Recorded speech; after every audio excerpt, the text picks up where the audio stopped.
Nessas últimas aulas, falamos a respeito de serialização de objetos. Num primeiro momento, falamos de serialização em padrão XML e depois serialização em padrão JSON. Bem, vale destacar que quando eu faço a serialização de um objeto, quer seja em padrão XML ou em padrão JSON, o meu objetivo é transferir o meu objeto a um outro programa, a um outro sistema que precise desse objeto para ser processado. Então, é uma forma comum de trocar objetos de processamento entre programas, entre sistemas diferentes. Pois bem, com o conteúdo das últimas aulas, a gente já é capaz de gerar o objeto serializado e também somos capazes de tratar a outra ponta, ou seja, a ponta que recebe o objeto serializado e o desserializa. Bom, agora o que nos resta fazer? Nos resta fazer a transmissão dos dados. E essa transmissão nós iremos fazer através de uma rede, através de internet, ou seja, de certa forma, a estação, o computador que deseja transmitir, vai pegar o arquivo serializado e enviar para uma máquina identificada na rede por um determinado endereço de IP. E a máquina que vai receber, ela tem que ficar apta a receber esse pacote e assim que esse pacote receber, desserializá-lo para então processá-lo. Então, nossa aula de hoje será exatamente isso. Nós vamos aprender como transmitir dados via rede e como receber esses dados via rede. Meus amigos, essa aula poderia se tornar um inferno. Por quê? Porque para transmitir dados via rede, eu preciso acessar a placa de rede do meu computador, eu preciso acessar esse dispositivo de hardware, me adequar ao protocolo com que essa placa está trabalhando, na maior parte das vezes, protocolo TCP/IP, para então fazer a transmissão dos dados. Sem sombra de dúvida, meus amigos, isso não é fácil e demanda muito trabalho se eu quiser fazer isso na raça. Fato é que transmitir informações via rede é algo tão comum que, obviamente, o C#, bem como a maior parte das linguagens modernas, tem recurso para fazermos isso. E esse recurso chama-se socket. Quando eu falo em socket, ou se a gente aportuguesar soquete, a gente sempre tem a ideia de encaixe. O soquete de uma lâmpada é onde eu encaixo a lâmpada na luminária, no abajur. O soquete do processador na placa-mãe é onde eu encaixo o processador dentro da placa-mãe. Idem com os soquetes para pente de memória. Então, a ideia de chamar esse conceito de socket é justamente esse, porque é o elemento com o qual eu vou conectar a minha aplicação à rede. É aonde eu vou me comunicar, me fixar com a nossa rede, com a internet. Ok? Nesse momento, você vai estar falando, professor, eu agora estou perdido, porque em casa eu só tenho um computador. E como é que eu vou fazer, professor, para testar isso? Amigo, tu acha que tu é o primeiro na face da Terra a desenvolver um programa para ambiente de rede? Não. Então, quando a gente está fazendo esse tipo de desenvolvimento, a artimanha de desenvolvimento que a gente usa é: eu vou transmitir para o meu próprio computador. Ou seja, eu vou colocar dois programas distintos no meu computador e interligá-los através da placa de rede. Ou seja, eu vou transmitir via minha placa de rede e através dela mesmo eu vou capturar a informação recebida. Se nós estivéssemos em laboratório, nós faríamos exatamente desse jeito, Funcionou? Aí eu sugeriria a vocês, amigo, pega o IP da máquina do teu colega aí do lado e coloca agora no teu programa, como IP de destino, o endereço do IP do colega da máquina do lado. E agora testa para ver se vai até a outra máquina. E, gente, nós perceberíamos que a coisa funcionaria com sucesso. Fica tranquilo, a aula de hoje vai ser muito tranquila. No mesmo ritmo das nossas últimas aulas. Vocês devem ter percebido que no segundo semestre as coisas ficaram muito mais fáceis. O binding search, os componentes binding foram uma mãe para nós. Mas essa parte de serialização que nós estudamos na sequência também é muito tranquilo. E socket também vai ser muito tranquilo. Daqui a pouco vai dar uma complicada, confesso, mas não será hoje não. Então vamos lá, gente, vamos dar uma olhada no código, porque hoje eu trouxe dois programas distintos para vocês. Eu trouxe um programa que envia e um programa que recebe. Autodenominados, cliente envia, servidor recebe. Então vamos dar uma espiada nesses dois códigos. Bom, tenho o programa que envia e o que recebe. Tinha que começar por um, a minha opção é começar pelo envia. Perceba, meus amigos, poucas linhas. E quando eu vejo poucas linhas, eu acredito que é fácil. E nesse caso, é fácil mesmo. Primeiro, percebam que eu começo instanciando objetos da classe socket, da classe IP endpoint, e essas classes, elas não fazem parte do pacote padrão do C#. Então, para que esse programa possa funcionar, é importante você usar a biblioteca net, onde eu estou usando a classe IP endpoint, e também o package sockets dentro do package net. Então, a inserção desses dois users se dá para a finalidade de usar essas duas classes. Bom, eu tenho aqui um objeto com o nome de socket enviar. E o nome eu acho que já diz tudo.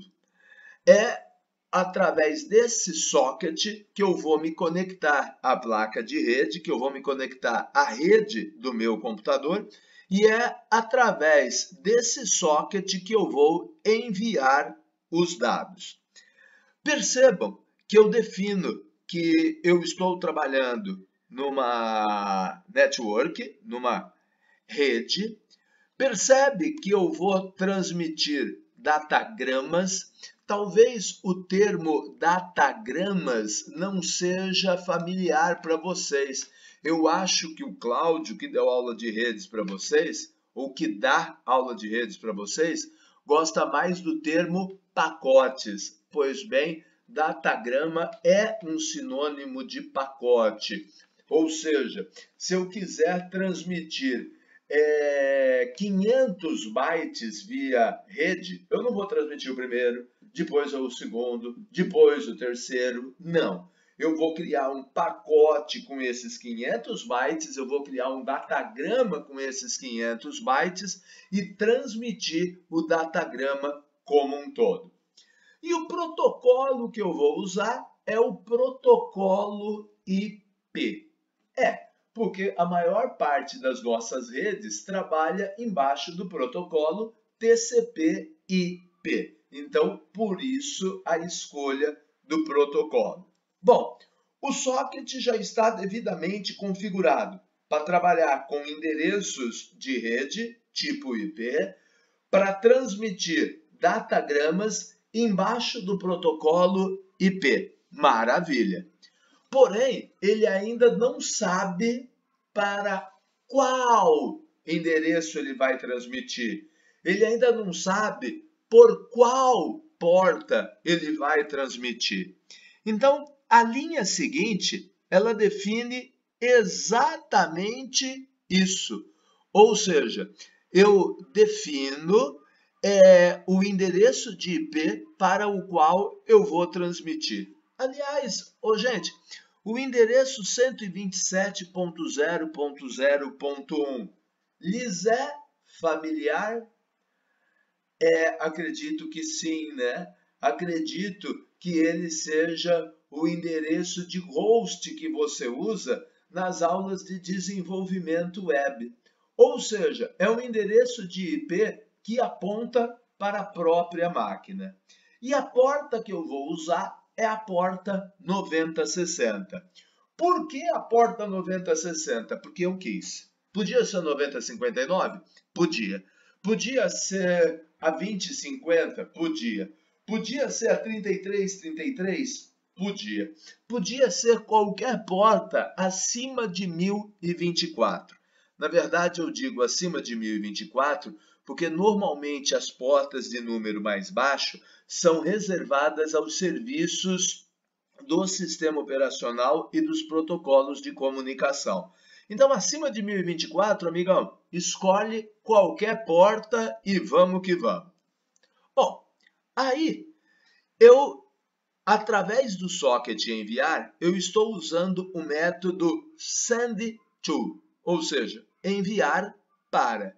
E o método send to me exige uma mensagem, me exige um conteúdo que eu quero transmitir e também para qual endereço eu quero transmitir. Então, ao invés de usar o conteúdo de uma variável ou conteúdo de um arquivo, eu estou usando aqui uma string devidamente codificada em ASCII. E aí eu faço a transmissão. Não satisfeito, transmito uma segunda mensagem. Meus amigos, este é o programinha que envia. Obviamente, o socket, quando declarado, ele captura recursos do sistema para ter acesso à rede. Então, uma vez que eu não vou mais usar o socket, é natural que eu feche esse socket, que eu encerre o uso dele para liberá-lo ao sistema operacional, certo? Bom, meus amigos, este é o programa que envia. Agora vamos dar uma olhada no programa que recebe. Servidor recebe no ar código bastante pequeno, o que nos leva a acreditar que seja simples. E é.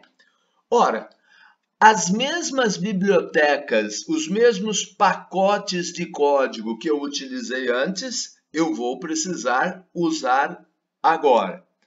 Também temos aqui a definição de um socket, igualzinho ao outro. Agora eu só mudei o nome. Por quê? Porque esse socket vai conectar essa aplicação à placa de rede com o objetivo de receber os dados. Importante, se o programa que envia vai trabalhar com endereços padrão rede, ou seja, endereços de IP, se o programa que envia vai transmitir datagramas embaixo de um protocolo IP, é óbvio que o programa que recebe tem que ter uma configuração idêntica. Isso é óbvio. Bom, aqui, gente, eu tenho uma particularidade. O programa que envia, ele precisava definir o endereço de IP para quem eu quero enviar.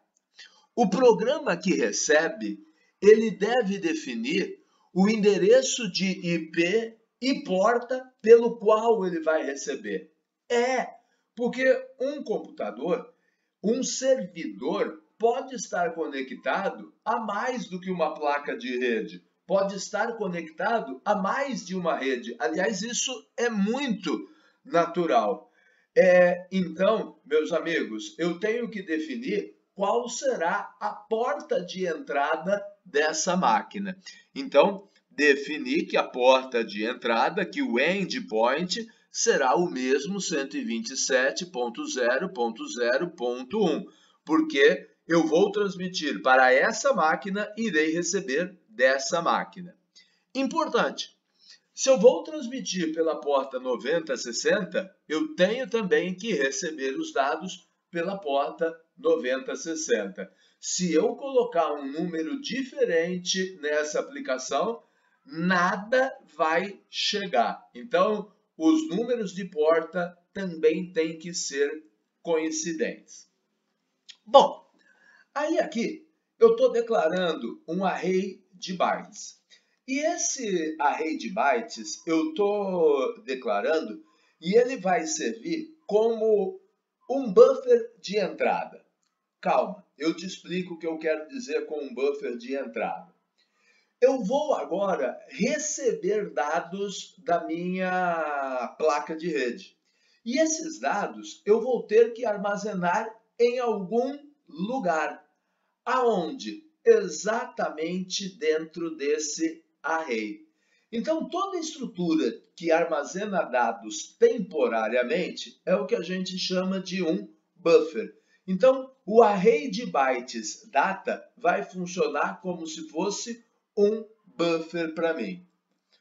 Professor, ao invés de um array de bytes, eu poderia utilizar aí uma string para receber as informações, para armazenar as informações recebidas? Não, não pode. Por quê? Porque o método receive_from, que é o método responsável pelo recebimento das informações, ele exige, olha aqui o helpzinho dele, ele exige que o buffer de entrada seja um array de bytes. Então, por isso que eu declarei aquele buffer de entrada como um array de bytes. E, obviamente, ele precisa do endereço através do qual ele vai receber as informações. Percebam também que o método receive_from ele é do tipo int. Ele vai devolver um inteiro, justamente o número de bytes recebidos. Então, meus amigos, ficou fácil de entender essa linha. Essa linha vai receber os dados do endereço que eu defini e armazená-los dentro desse array de bytes. E a quantidade de bytes recebidos, ele vai armazenar dentro de quantidade de bytes. Então, esta linha já está. Agora, e essa outra? Do que se trata essa linha? Ora, o socket receber e o endereço são dois objetos completamente distintos. É através dessa linha que eu estou fazendo o link, que eu estou fazendo a conexão entre esses dois objetos. Professor, por que o senhor colocou o receive_from, o comando de recebimento, dentro de um laço? Aliás, dentro de um laço infinito. E eu vou te responder com uma outra pergunta. Qual é a hora certa para se receber uma mensagem no WhatsApp? Qual é a hora certa para se receber um e-mail? Qual é a hora certa para se receber uma notificação? Gente, tem hora certa para receber os dados? Não. O WhatsApp é capaz de receber uma mensagem a qualquer momento. Exatamente por esse motivo, ele tem que ficar o tempo inteiro ligado, ele tem que ficar o tempo inteiro de prontidão, escutando a rede, porque uma mensagem pode surgir a qualquer momento. Então, por que que eu coloquei um laço infinito para receber as mensagens? Ora, porque as mensagens podem surgir a qualquer instante.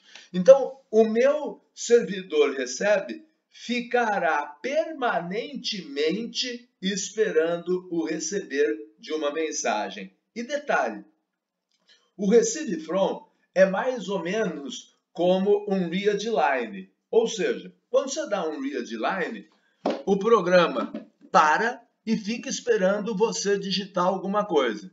E o programa não segue adiante enquanto você não pressionar um enter. O receive from é igualzinho. O programa para e fica esperando você receber alguma coisa via placa de rede.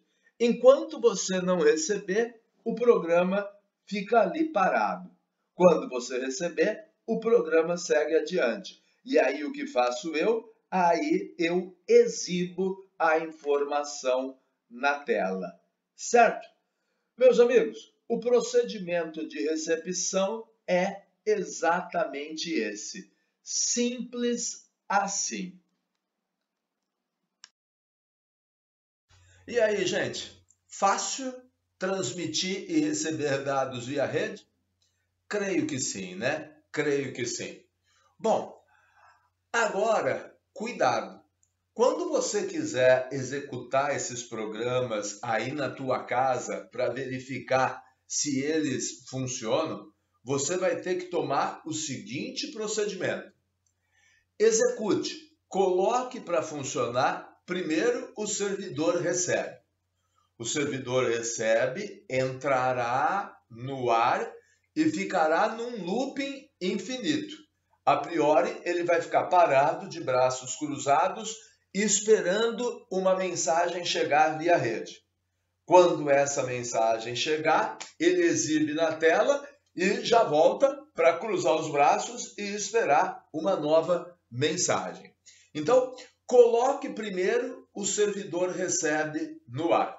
Servidor recebe em execução, ótimo, lindo, maravilhoso. Aí o que você vai fazer? Coloca para executar o cliente envia. Então, nesse momento, você vai ter as duas consoles no ar. A console do servidor recebe e a console do cliente envia. Conforme eu programei, as mensagens só são enviadas com pressionar de uma tecla. Tinha um console read key lá. Pressione uma tecla no console e envia. O console do servidor recebe, receberá a mensagem. Pressione novamente uma tecla em cima da console do cliente envia. A segunda mensagem será enviada. O servidor recebe, acusará o recebimento dessa segunda mensagem.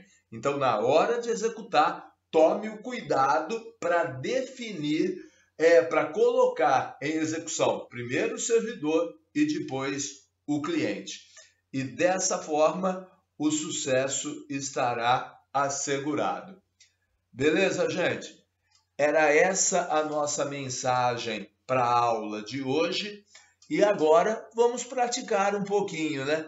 E tenho a impressão que você vai gostar muito do exercício proposto, que infelizmente a gente não vai conseguir concluí-lo hoje, mas você vai perceber aonde eu quero chegar e acho até que vai ficar ansioso para chegar lá. Vamos lá? Vamos trabalhar um bocadinho, gente.